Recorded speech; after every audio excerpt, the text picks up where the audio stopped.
Hi everybody, happy Tuesday and welcome to another episode of this. So it is time now. Last week we talked about vampire movies and now we talk about vampire books. Now before I start, I want to point out I had a hard time with this because vampires are very popular in literature. It's not like they've been underrepresented at all, but not a lot of vampire books being put out in the last, say, 30 years have been actually horror books. There's a lot of like urban fantasy novels that contain vampires. There's a lot of series that contain vampires, but they're more in the fantasy realm. Certainly romance and erotica has done a lot with vampires. I had a hard time finding just straight vampire books that are horror. There's one where I'll talk about that isn't necessarily horror, but that contains no other monsters and is just vampires. Vampires feature a lot in works that also contain other monsters, like Monster Mash books where they war against each other. And I'll talk about that in the next 2 weeks. We'll talk about sort of monster mixes with the movies and the books. But this time I really just wanted to concentrate on just vampires, and I had a bitch of a time doing it. I've only got 17 books to talk about. This is, as usual, these are books that I've read, that I, for the most part, have enjoyed and I am recommending. As usual, they will be written below in the video description part, so feel free to look these up. And, I'm sure I missed a bunch, but it was weird because I feel like I read vampire books all the time, but I'm reading vampire books that also contain other monsters, and they're not necessarily horror. And I will talk about those at a later date, but this got annoying. So, I want to talk about what is recognized as the first vampire work. And it's a short work. It's called The Vampyre by John Polidori. This, if you don't know, I'm really going to assume most people know this. This is a work that was written at the same kind of storytelling party where Mary Shelley wrote Frankenstein. John Polidori was Lord Byron's doctor. If you find pictures of this guy, he was a beautiful man. Everybody keeps talking about, Percy Shelley was gorgeous. Lord Byron was such a Lothario. But John Polidori, woo! He was a cutie pie. Now, The Vampyre is short. I don't know if you can find it in book form. I'm sure you can, but you can read it on Project Gutenberg, in ebook form for free. It is, it's dense. It's not the easiest read, but it is an interesting read. The vampire's name is Lord Ruthven, and there's this weird thing where, this guy he's traveling with, he gets mortally wounded, and he tells this guy he's traveling with, don't speak of me, don't say my name, don't tell anyone about me until a year and a day after I've died right here. And the guy goes back to London, and he sees Lord Ruthven kind of walking around, and Lord Ruthven starts seducing his sister and is going to marry this guy's sister. And the guy, by this point, he's traveled with Lord Ruthven for a while, and he's got kind of, there's something not right about this guy. He was with someone who told him about vampires, and he's kind of got his suspicions. So he writes this letter to his sister saying, I've got this suspicion about this guy you're getting ready to marry. In case something happens to me, spoiler, something does happen to him. Lord Ruthven totally kills him, and then totally kills his sister too. So it's one of those things, if you love vampires, you really should read it. Now, the third vampire work is still not Dracula. 1819 was when The Vampire came out. 1872 is when we get Carmilla by Joseph Sheridan Le Fanu. I talked about the movie version of this last week. Super lesbian, super gay. FYI, I'm all for the gay. Give me all the gay. Super gay lesbian story. And Carmilla. If you want to be obtuse and say, oh, I don't see the lesbian romance in this, you can, because it is subtle, but it's there, come on. So Carmilla, this story is very subtle. You're meant to feel kind of sorry for the vampire in this because they're a victim of their compulsions, basically. And Carmilla she's very sad, she's very mopey, and the girl that she loves, they try to sympathize with each other. And, Carmilla does eventually hit monster mode, not in a dramatic way. Things like that weren't written like that back in the 1870s, no way. But it is, you find out that there was, a wolf among the sheep. And it's a really good story. It's not very long, but it's a really good story. Totally recommend it. Now, we get to 1897, Bram Stoker's Dracula. This, in case you haven't read it, I mean, you have, right? You have to have read it. Please read it. It is told in the epistolary style, which is an interesting form of storytelling that can also be kind of difficult to read. On A Case for Classics, I cover lots of classics that were written in the epistolary style. It was very in vogue for a period of time. And some of them, it is a pain in the ass to get through. It's not the easiest form of storytelling, but I think it really works in Dracula because this tale is told through correspondence letters and diary entries where people are daring to make guesses. Like, the thing about Dracula is, Count Dracula, is everybody kind of always immediately knows there's something off about him. He's not going through and super charming everybody right off the bat. He's got to work for it, but he's also not the nicest guy. He's kind of a condescending asshole. And the fact that, he's got red eyes, and the fact that he's a little standoffish, and the fact that he's an outsider means something. I like that this kind of vampire deals with vampirism as a virulence. You got to remember tuberculosis and I think typhoid was definitely ravaging the world at this point in time. So virulence was something that was very suspect to a lot of people. It was something that was a real world worry to them. And that's something that's touched on in this book. I think it's a really good book. I think the epistolary style works really well with Dracula. So 1897 Dracula. Let's go all the way to 1954 to I Am Legend by Richard Matheson. Let me first say, there is a reason none of these fucking movies made it onto the list last week. They all get it wrong. If you've never read the book, please. If you've never read Richard Matheson, fix that and immediately read everything he ever wrote. Immediately. Because he was amazing. He was basically perfect. I Am Legend, I have a hard time with this. It might be my favorite vampire book of all time, and it might be the one that's next on the list. I can't decide which one I love more. But this book, vampire apocalypse, it happens. But Richard Matheson was kind of he was a very emotional writer. He could get a little touchy-feely, but it managed to never be corny.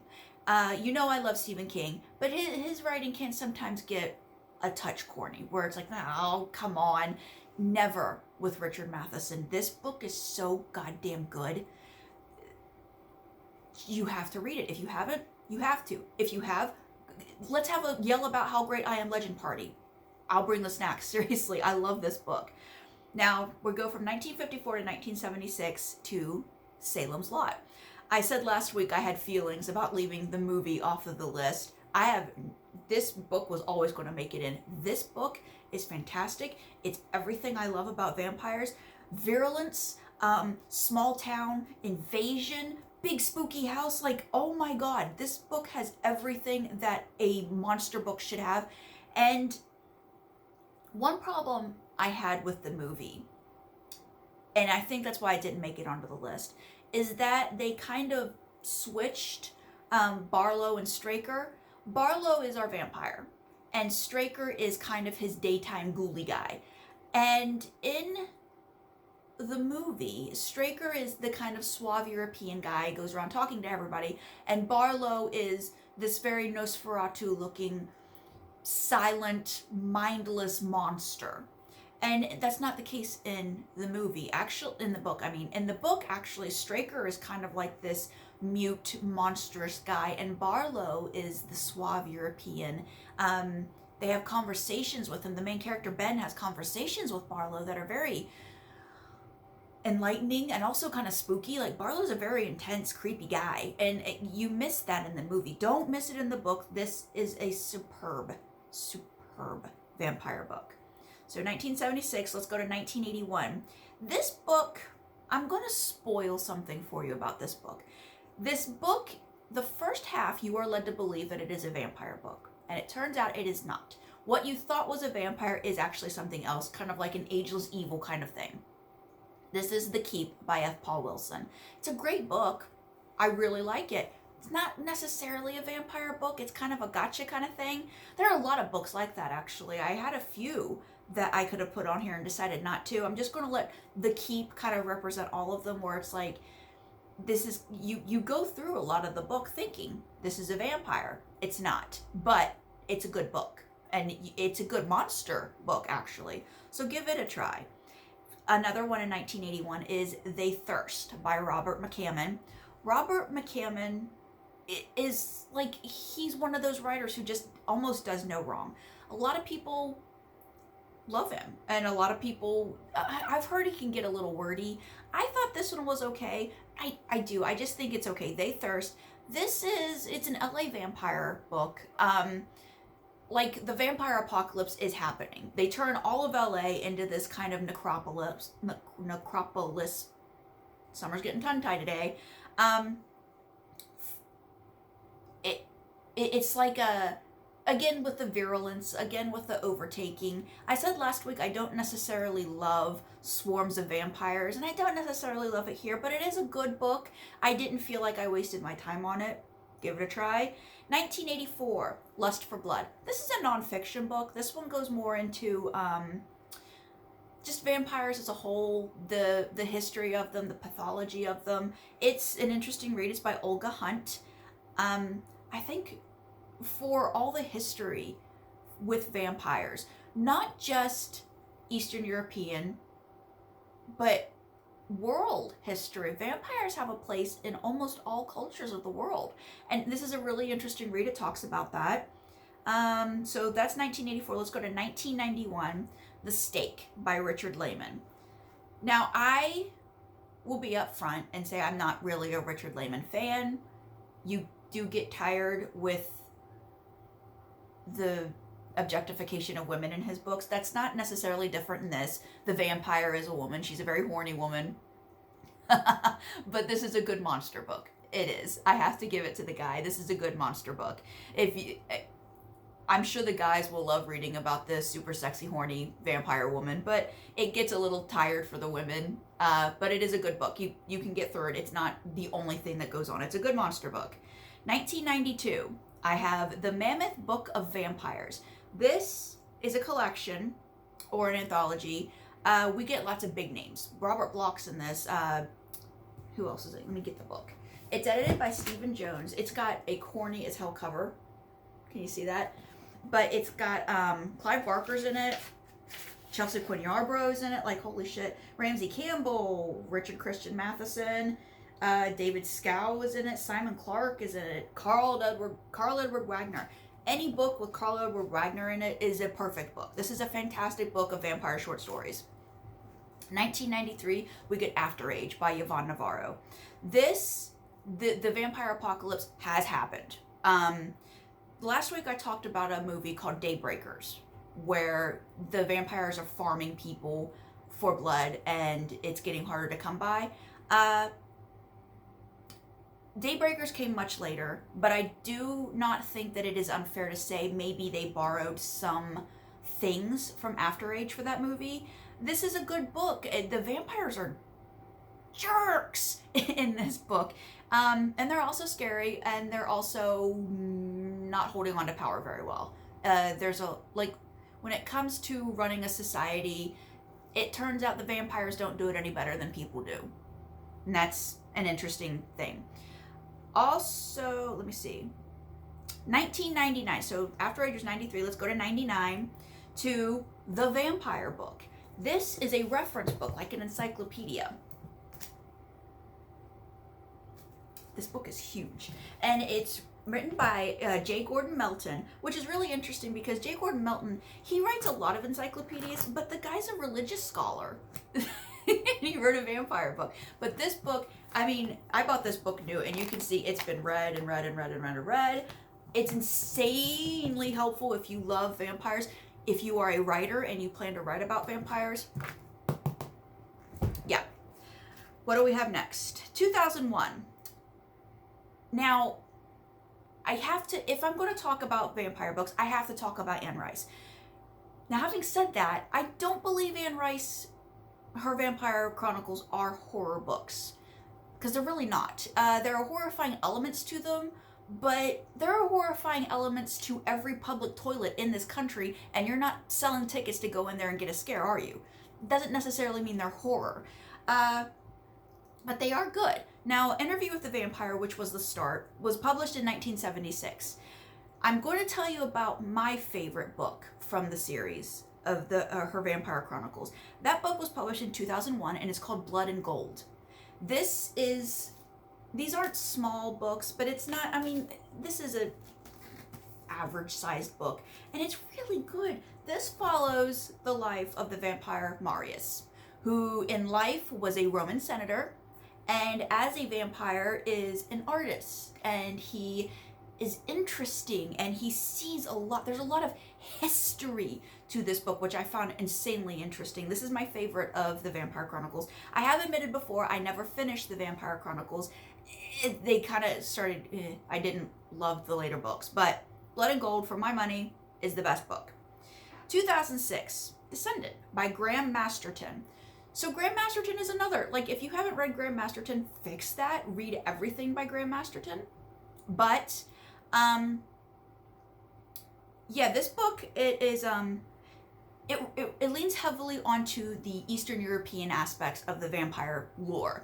And, you know, we hear, you see the word strigoi a lot in this book. It's a really good monster book. It's a really good history book. There's a lot of history, a lot of, literary precedent that goes on in this book. I think it's sort of tipping its hat to its predecessors in vampire lore. I think it's a really good book, actually. 2010. So I'm going to talk about an anthology called Louisiana Vampires. Now, at this point, in 2010, we've had Charlene Harris with the Sookie Stackhouse books. We've had Anne Rice making all these vampires are in Louisiana. Louisiana is the place where vampires are. So you can't see it because it's going to be backwards. I'm really sorry, but it was edited by Lawrence Schimel and Martin H. Greenberg. This is a good book full of short stories by people I had not actually really heard of before this. However, Billy Sue Mosimon's in this. Poppy Z. Bright is in this. I know these people. Nancy Collins. Heather Graham is in this. So we've got some known people. I have a small complaint about this. I don't think this was a very edited book. I think they requested stories from people and just put them together in a file and didn't do a whole lot of editing. But there are really good stories in there. I actually love anthologies for monster books like this. This is a second anthology. But this one, it's not as good as the Mammoth Book of Vampires.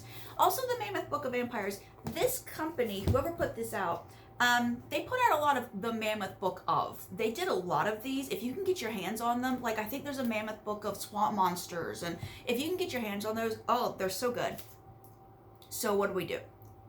Louisiana Vampires. Okay, and that's the next to the last one. 2014 is the last one. Is a book called Storberry by Dan Padavona. This is, I mean, it's an okay book. It's a good monster book. It's a good high stress book. It's fast paced. There's a lot going on. There's a lot of emotion, but there's a lot of like, oh my God, the clock's running out kind of thing going on. Teenagers, small town, monsters in the garage. Totally solid book. So that's it. Again, I will write these all out below so you can check them out for yourself. I mean, I recommend all of these. If you have some that I didn't list here that you think I should read, let me know. And next week we will do Monster Mixers. And I thank you for watching this. Thank you for being here with me. Let's do battle with the goddamn clicker again. And I'll see you next week. So bye. Nope. Still nope.